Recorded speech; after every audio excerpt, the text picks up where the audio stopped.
Hello again, chaps and chapettes. How are we all doing? It's lovely to see you all again, as always.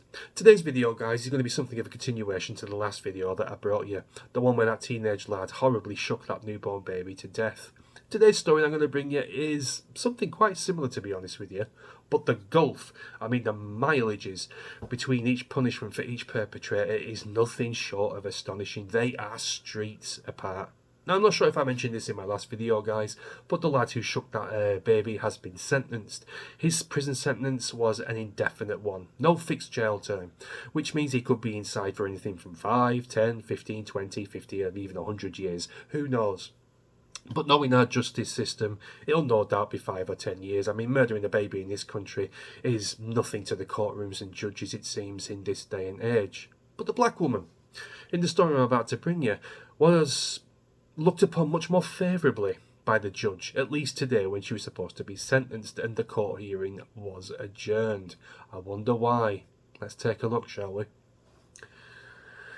A mother who left her sons alone, a mother who left her 4 sons, alone to die in a burning room full of rubbish and excrement may require treatment rather than a punishment, a court has heard. You know where this is going, don't you?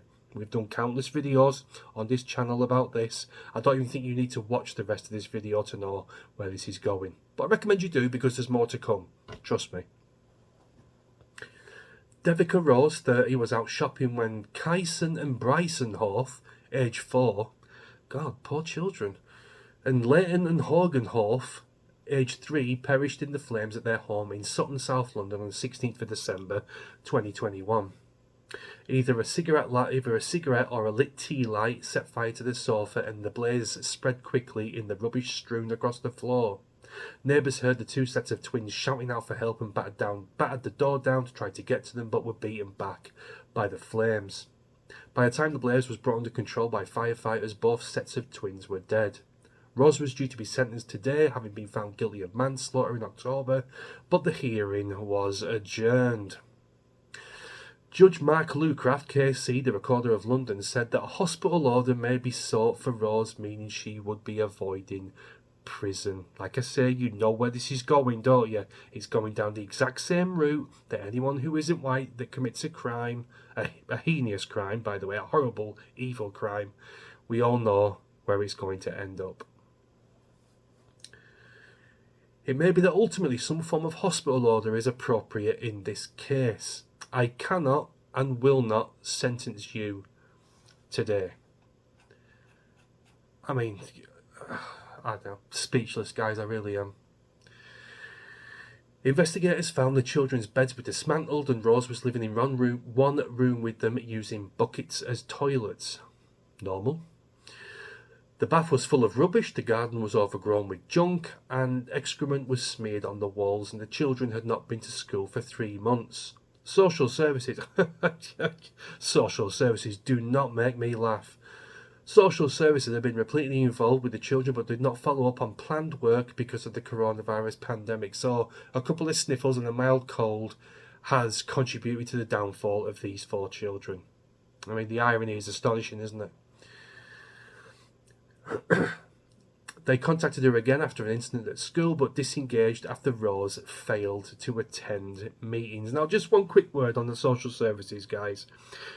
I can name you on more than 2 hands the amount of children that have been failed by social services, that have been neglected through social services, that have died from neglect through social services, that have died at the hands of their parents through social services, who are well aware of all these children. They would have received many reports across the board from neighbours, friends, loved ones, concerned people, etc. And what do? Hardly lift a fucking finger. Social services are supposed to be there to keep children safe, to keep them out of harm's way, to keep them out of the clutches of some evil, detestable bastards who murder and maim children and neglect them and starve them and beat them and God knows what else. They are not fit for purpose. If there's one department that needs a massive overhaul, well, on top of others like the Home Office and various other civil servants, it's the social workers. They are not worth the steam off your piss. Supposed to be there to protect children? My ass. Take a look all the children that have been failed by the social services. The list is absolutely endless. Now, getting back to the story at hand, guys. Like I said at the top of this video, it's very, very similar to the one about a teenage lad shaking his baby boy to death. The house was a shithole, social services were made aware of this baby boy, etc. And all of them were failed. But yet, the white lad, now I'm not making excuses just based on skin colour here, this is merely an observation, a factual observation by the way. The white lad who shook the baby boy was sentenced indefinitely. Inside, no hospital order. He could have been loop-de-loop. He was on drugs. His house was an absolute shithole. Heaven only knows what was going on in his head. Where was his hospital order? No, he's white. Push him on through, straight to prison, indefinite, no fixed term. When it comes to this other woman, though, it's handled with kid gloves as always. A hospital order, not a prison sentence. So she's probably loop-de-loop. She's living in shit. She's living in squalor. Well, that's not usually always the case. Some people live in shit and squalor because they get so behind on cleaning the house. It just builds up and builds up and builds up, and before you know it, you are out of your depth. You are living in a sea of shit. I've seen it on their TV programs like Kim and Aggie and stuff. They go out to people's houses. It's rammed full of shit. Bin bags, old newspapers, magazines, dog piss and shit, cat piss and shit all over the floor. They get so bogged down and then they get so depressed they can't be asked to clean themselves and they can't be asked to clean the house. That's what most of the time happens. It's got nothing to do with mental health. It's an accumulation of laziness and filth. It's no excuse to leave children, particularly of that age, alone in a house, particularly with possibly a lit candle or a lit cigarette, and then boom, up it goes in flames, catches fire to all the paper and the plastic and God knows what else is on the floor, and that's it. You've killed your children. Now, why is that mental health, but shaking a baby isn't mental health? I'd be very interested to see when this goes back to court what sort of leniency this woman is shown. Because I tell you what, if she doesn't get an indefinite prison sentence like her other lad did, there's something very fishy going on. Well, no, actually, it's not fishy. We all know exactly what it is. But yeah, we'll just leave that one there. I just thought I'd bring that to you guys. Do let me know what you think in comments. I mean, how many more times are we going to be presented with cases such as this? Certain people get the full extent of the law, other people don't, when they've committed almost equal crimes. I can't get my head around it. If you can, let me know in the comments what the hell's going on here.